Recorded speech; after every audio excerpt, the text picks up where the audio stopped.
बड़ी खबर युद्ध से जुड़ी हुई। खाड़ी देशों में हालात के बीच दिल्ली में सीसीएस की बैठक अब से कुछ ही देर बाद शुरू होने वाली है। प्रधानमंत्री नरेंद्र मोदी की अगुवाई में इस बैठक में युद्ध की वजह से देश में बन रहे हालात पर मंथन किया जा रहा है। तो सीसीएस की अहम बैठक अगुवाई प्रधानमंत्री कर रहे हैं। खाड़ी युद्ध पर दिल्ली में ये बैठक दरअसल इस बात पर मंथन कर रही है किस तरह की तैयारी यहां देश में है। युद्ध के हालात पर पीएम की अगुवाई में बैठक है। अगर युद्ध जारी रहता है तो इसका क्या प्रभाव भारत पर पड़ेगा। हिमांशु मेरे सहयोगी जुड़ गए हैं तमाम जानकारी के साथ। हिमांशु, कितनी देर तक चलेगी ये बैठक? देखिए, इसका कोई समय सीमा तो नहीं बता सकते क्योंकि अब से कुछ देर में ये बैठक शुरू होगी नेहा। और इससे पहले 22 मार्च को जो है ये बैठक हुई थी जो लगभग 2.5 घंटे से ज़्यादा चली थी।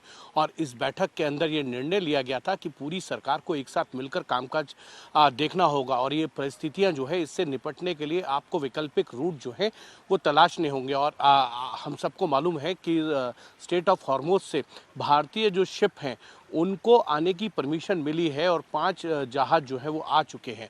तो कहीं ना कहीं भारत जो है डिप्लोमेटिक स्तर पर जो है वो एक जीत तो है ये, लेकिन आगे इस सप्लाई चेन को जो है और स्मूथ किया जाए और जो स्ट्रेट ऑफ हॉर्मुज है उससे भारत के जो समुद्री जहाज हैं जो मालवाहक हैं उनको ज़्यादा से ज़्यादा जल्दी लाया जाए भारत।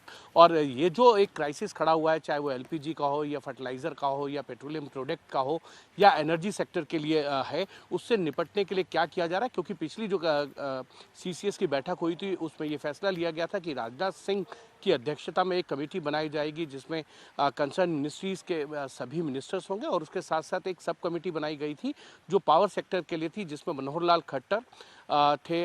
उनके साथ साथ जो है उस बैठक में अन्य मंत्री थे जो एनर्जी सेक्टर से जुड़े हुए हैं, जैसे प्रहलाद जोशी हैं या हरदीप सिंह पुरी हैं। तो इन सबको ये तमाम अहम लोग इस सीसीएस की बैठक में भी शामिल हैं। इससे पहले भी एक बैठक इसी तरह से हो चुकी है कि भारत की किस तरह की तैयारी है युद्ध को लेकर।